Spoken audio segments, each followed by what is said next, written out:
Many of us might be worried about a pending collapse, but are we experiencing one already? Award-winning futurist, researcher, and keynote speaker Nikolas Badminton joins us on Canada Now. And Nick, is the U.S. already suffering from a collapse? I think the world's already suffering from a collapse in many different ways, and we have done for decades. It's just that now it's in sharp relief in terms of with COVID-19 and all of the mayhem happening in the world. I mean, the evidence of collapse is there: the failed industrial complex, fossil fuels and global warming, ineffectual governments, kakistocracies, those governments that rule just based on gut feel and hey, I'm going to make this decision today and I don't care about anyone else. Unemployment rising, people dying, people getting sick, decline in mental health, fake news, everything. We like to think in the futurist community of four different states. There's continuation, which is like business as usual, limits and discipline. You know, we're adapting and we're really working out how to work together. Transformation, but before transformation, decline and collapse. We have to realize how bad it is before we're really given the impetus to make decisions that are going to create a better future. Well, and I was going to get to talking about acceptance for what's wrong and the tolerance for it. That can't be setting us up for the future. No, absolutely not. I mean, we become tolerant because the majority of people hate change. But if we don't change happens to us, right? And that's what I try and impart and try and really invigorate with the clients that I work with, that we have to make decisions even if they're very tough, and we have to make the investment even though it's a tough time to invest. Because if we don't, we're just going to be so far behind that we're never going to recover ground. Do you fear that we will more often turn to extremes to make a point and implement change, especially if we're not trending the right way right now? Now we've got communications traveling faster than ever before, and bad news travels faster than good news, right, Jeff? And social media and everything from like TikTok and Twitter and YouTube and everything. You know, the channels like radio, like we're on, and like television, the traditional media channels are sort of obfuscated in all of the mayhem and the mess and the chaos of noise. So people are feeling that they have to be more extreme so that they're seen and that they're heard. And I think that maybe it's time to take a step back and really reflect on where we get our news from, who we listen to, and who that we trust in the world. And I think we need to sort of bring that back to society as a whole, and we have to make these decisions together. Now that's really difficult, but I think that with a good forthright approach to consuming the right kinds of information, I think we can start to push all of the bad information out of the way. Okay, so messaging to begin with, but you know, more and more we see something take over the news. You look at the Me Too movement. You look at Black Lives Matter.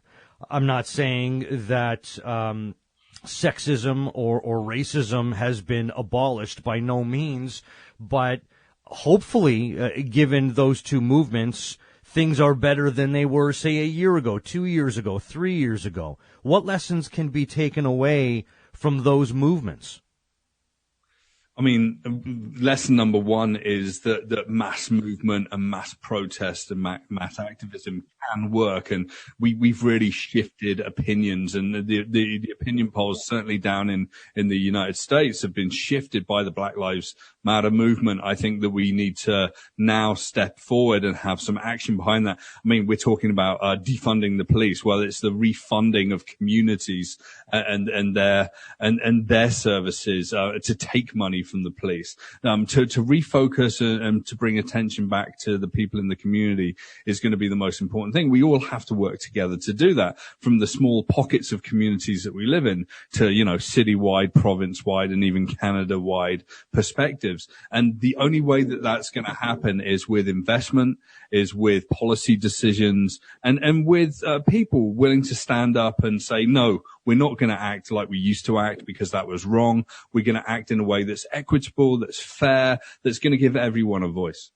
Well, we talk about changing as a society when we talk about the entire world.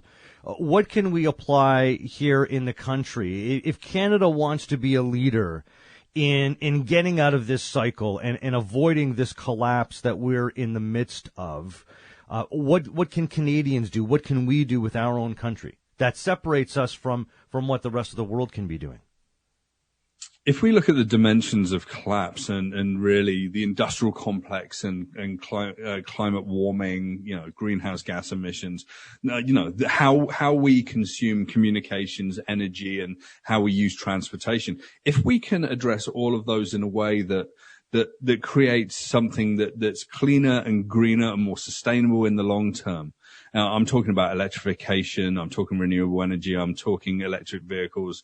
I'm talking getting away from the lock-in that we find ourselves in with the industrial complex. That's a good first step.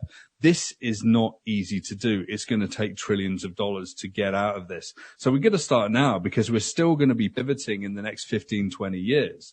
But what I hope to see in 2040, 2050 is a world where Canada's made the decisions to create equality within the country, to create a clean, renewable energy infrastructure, to create a backbone for transportation, for business that really takes us into a new frontier. And that new frontier is what I call a wisdom economy, more strategic thinking, less about people just on the ground doing grunt work. I want every Canadian in the future, it could be 50 million Canadians by 2050, to be working in jobs where they're using their brains, they're working together, they're enlightening the community, and they're trying to create change in the world.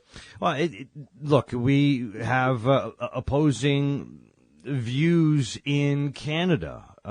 We have a leadership right now. I mean, you talk about 2050. It's not that far away when you think about it right now. It's just a few decades away. And look at how we have trended politically. We've had the Liberals and Trudeau in power for some time now.